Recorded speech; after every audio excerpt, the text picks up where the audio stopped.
I do know, I don't know if it was the right thing, the wrong thing. What I do know after going through combat is that there are no winners in war.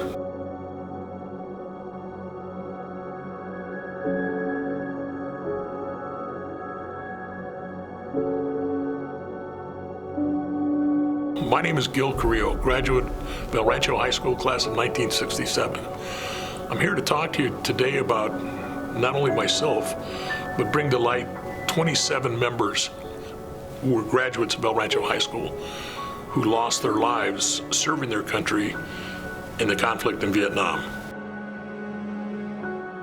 What we're here for today is to recognize those people that we lost due to this ungodly conflict. And let me state from the very beginning, I'm not a politician, I don't speak, and I don't care. There's two sides to every story. All I do know, I don't know if it was the right thing, the wrong thing. What I do know after going through combat is that there are no winners in war. The people of Vietnam, they lost. People of the United States, we lost. There are never, ever any winners in war. We just do what we think is right for our country at the time. So I went, I volunteered, I went, and because of guys like Whiting and Stalter and Favada, who all passed before I went in, I was young and I was ignorant and I was naive and I was from the streets, and I wanted to go to Vietnam because I wanted to seek revenge. I wanted to avenge the death of my friends. I wanted to get into combat. I wanted to mix it up. I wanted to fight. And like I said, I was ignorant and naive. And when I arrived in Vietnam, they asked for volunteers to go on a search and destroy mission. And my hand was the first one up, and I went. And it's the last time I volunteered for anything because the search and destroy was essentially get on a big deuce-and-a-half truck that had big long hooks and 5-gallon cans of diesel fuel. And they drove you around the base, and you'd go find the outhouses. And with that big long hook, pull out a 50-gallon drum from the outhouse, pour gasoline on it, set it on fire, search and destroy, and then put it back. So it's the last time I ever volunteered for anything. And from Benoit, they sent me to the Central Highlands of Pleiku, where I went to Camp Holloway, which was essentially a helicopter base. And I flew for the 189th Assault Helicopter Company. And my mission over there when I first got there was troop insertion, extraction, medevac, resupply. You're just a general all-purpose helicopter that went out and did what you had to do. Very dangerous, a lot of helicopters going down, a lot of people getting shot. But it didn't matter, it was always the other guys. And I became religious on the way. It was always, dear God, please get me out of this one. I'll do the next one on my own. And we made it back. And I got tired because we had escorts. These were the gunships with rocket pods and miniguns. And every time we got shot at, we just mark it with flares, the smoke. And then here come the guns, and they come in and they clean it. Okay, we'll take care of it now, boys, get out of the way. And they did what they had to do. Well, I finally got tired of running, so I transferred over to guns, and I spent the last 6 months in country on gunships and spent over 1,200 combat hours in Vietnam. And I wouldn't wish combat on anybody, but I'm blessed and I'm lucky that I'm here today, but I'm very fortunate that I was one that got to go, because it gave me my life. It showed me another side of life, made you appreciate what you had here at home as opposed to what you didn't have. And so it made me a man. I came back, they sent me to Georgia. When I got to Georgia, because I was raised here in Pico Rivera, 1969, Georgia still had segregation. So you'd go off base and there were whites only, coloreds only, blacks only. And I'm sitting there and say, geez, where do I go? And they were not friendly, so I put in papers. I volunteered. Hey, I'll do another year in Vietnam, send me back in combat. I didn't like this stuff at all. It's not the way I was raised. It's not the way we did things in my home or in this city or anywhere around here. And by mistake, thank God the Army makes mistakes. They sent me to Germany by mistake. and I didn't have to do a full year. They gave me, I only had 6 months left. They sent me to Germany. Best thing that ever happened to me. I got there and they gave me a general's helicopter right away. Bumped the guy on there because I had combat experience, and I flew for him for 3 months, and he never said 2 words to me. You know, he had a lieutenant that was an aide that would come on, and general would come there and I'd snap at attention and salute him, and he'd give me a quick.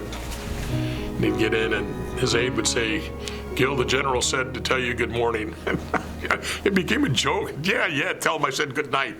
You know, he never said anything to me. And 3 months, the aide said, "Gil, the general's looked over your record and he's impressed and wants you to know that he's taking a working vacation and he's going to tour Europe, but we're taking the bird.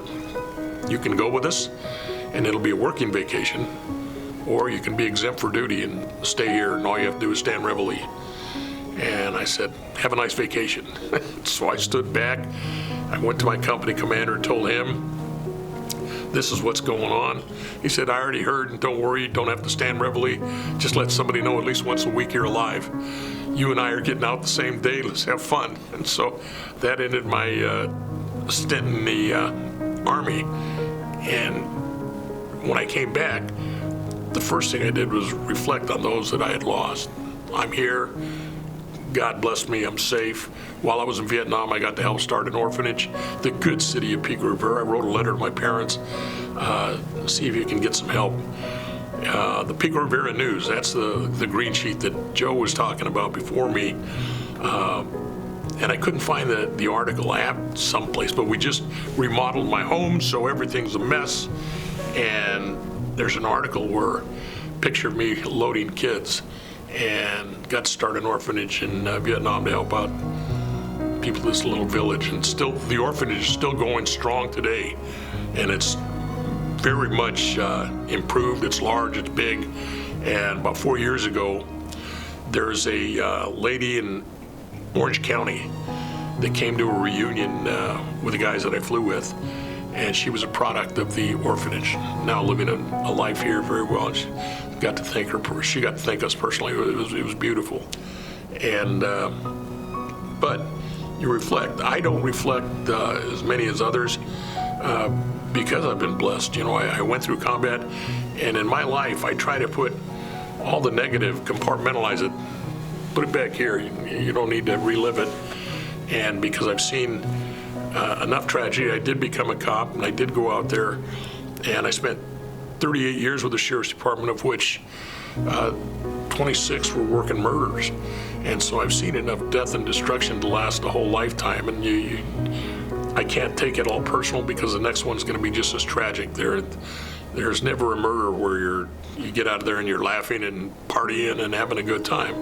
I don't care. Even Richard Ramirez, the Nightstalker, he had a family that loved him. His mother, I met his mother and sister at the court one day, and I said, "I just want to introduce myself. I'll never ask you one question about your brother or your son because I know you love him. And if you have questions, he's got an attorney, ask them, or if you want to ask me something, but I'll never ask you anything." And I never did. Matter of fact, got some security. Richard told me there were some shenanigans going on over his mom's house in Texas, so I mean, over there, got some friends of mine to keep an eye on them, you know, take care of them. People are human, you know, and they deserve everything they can. The guys from El Rancho, Jesse Chavez, heck of a football player, you know, good friend. Alfonso Armenta, Ruben, good friend, musician as well. George Juarez, you know, just good guys. They're just like every day, and you never expect them to die, and you never expect them to die in combat. Just like if anybody leaves their house, they talk to you one day, or if I were to leave here today, and then all of a sudden somebody calls you up and said, "Did you hear Gil was killed in an accident?" Well, it's not something you're prepared for, it's not something you're ready for, and you'll go on with life because life has to move on. And it's just tragic, and every once in a while you'll remember them. The wall coming here, I've taken trips back to DC, and at the wall, even when it was the last time I saw it here was at Rose Hills, and no smiling faces, on Gil Carrillo that day. It's all very solemn. It's reflecting on how fortunate I am to be alive today. And those gentlemen who are in fact gentlemen, the tragedy that their parents had to live through, to go through it. I've been told, I don't know because it hasn't happened to me, there's nothing worse than a parent having to bury their own child. And I can't imagine what Joe Garcia has to go through when he relives it and he goes and meets their families and talks with them. And he gets very emotional about it. I know he's very personal about it. That's a tough time to be around anybody.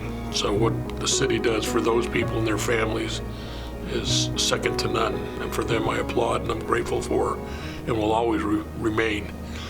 Even if they let me go as their favorite son and maybe I'm a stepchild. It's a great city.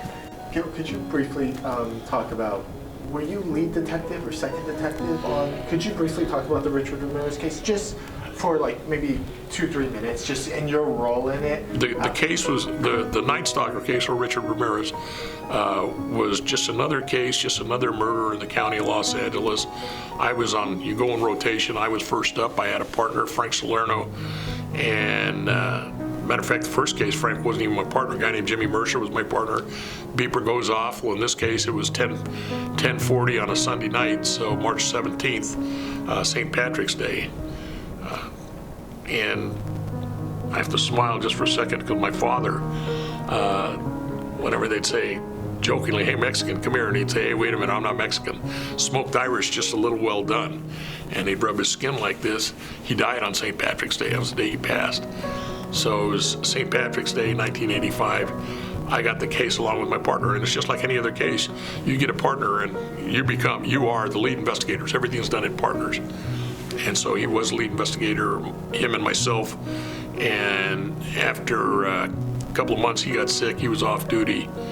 And Frank had asked me at a Christmas party, 1984, for the unit, asked me if I would consider being his partner. And I went back and told my wife I was doing backflips because this Frank Salerno, he was the guru, the Goomba, the big guy. He'd worked on the Hillside Strangler. He could have anybody he wanted, and he asked me. And I was the youngest guy in the Bureau and was the youngest guy for the first 7 years that I was there. And so in January, he met me and said, "Would you," that night we were talking, we were both drinking, and I asked you to be my partner. And I said, "Yeah, I remember." And I said, "Oh, now he's gonna let me down easy. He was drunk, he really didn't want me." And he says, "Well, I haven't been drinking today, neither have you. You still want to be my partner?" And I said, "Sure." And he says, "Good, because I've already told the captain we're going to be hooking up." So when I got the other cases that came along, it was just, he was my partner, and we went out and handled him. I saw evidence. It was difficult in a short snippet. The toughest part about the case was his inconsistency. His only consistency was his inconsistency, because serial killers normally kill in the same fashion. Pedophiles do things with kids. Richard crossed all the lines. He did everything from kids and weapons, from guns to knives to shod foot, blunt force trauma, manual strangulation, ligature strangulation, shod foot. He did it all. So it was difficult trying to convince other investigators that one man was responsible, because nobody in criminal history had ever been documented as doing what I was alleging he was doing. And since that time, nobody's ever been a copycat, because nobody knows what he was really doing. And he was just way off the charts on everything. Even we had guys from Quantico, Virginia come out and try to profile him, and they said, "This is a crapshoot. We've never had anybody like this. Nothing's ever been documented like this." And so it was just kind of tough. We did have January 9th, 1985, 1,356 pair of Model 440 Avias arrived in New York from Taiwan for distribution throughout the U.S. of the model and the size that we were looking for.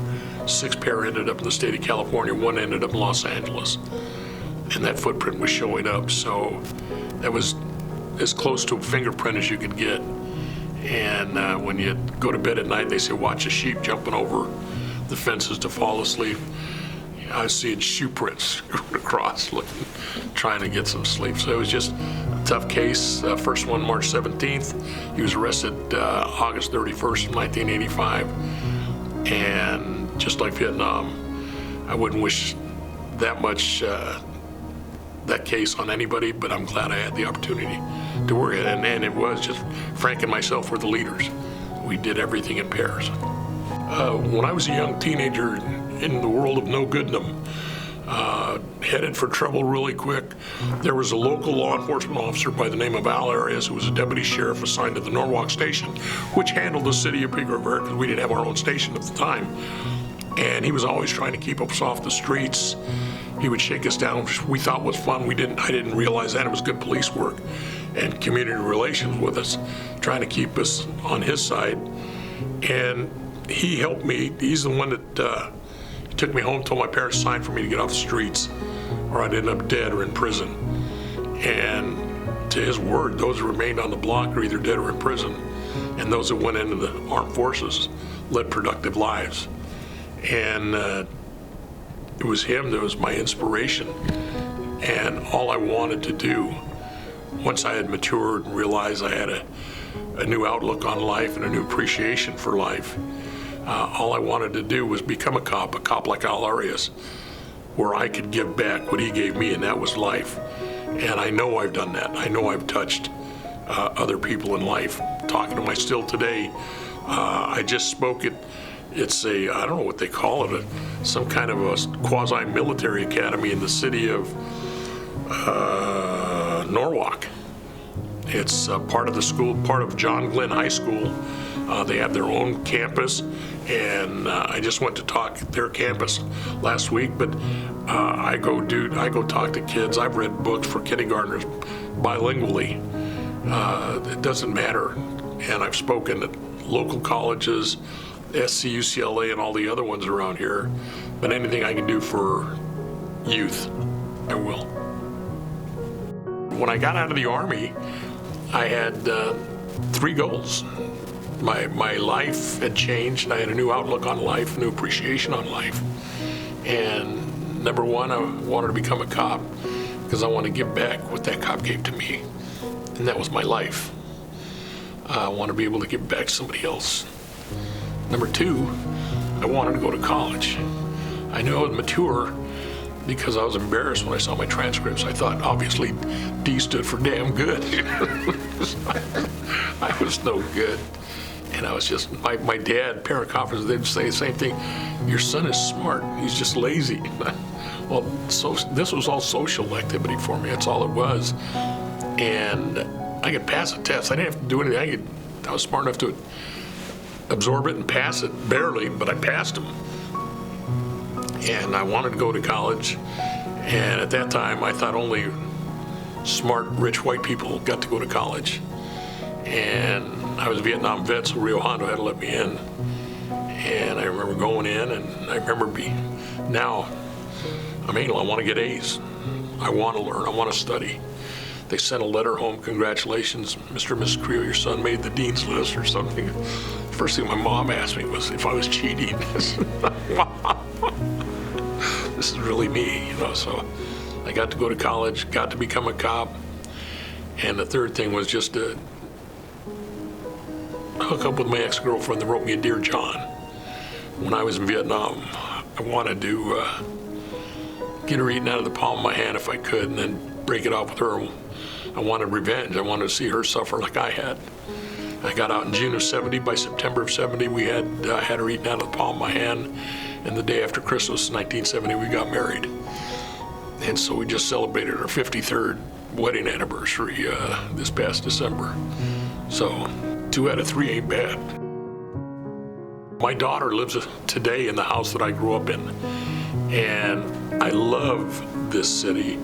I know of no other city that supports their armed forces as much as the city of Pico Rivera. And I've spoken both as a keynote speaker for the city of Pico Rivera, but I've done it for other cities and other communities. And nobody supports their people as much as the city of Pico Rivera. And they do so by uniting they bring the entire community together, whether they were in the armed forces or not. It's a big day of recognition for them, and very proud to say that I am from Pico Rivera, and probably one of the proudest moments of my life. I was attending, for some reason, a city council meeting, and I was recognized by whoever was in office at that time as Pico Rivera's favorite son. And I'll never forget that. It was important to me, and it's still important. I don't miss the ceremonies here. I'm here all the time.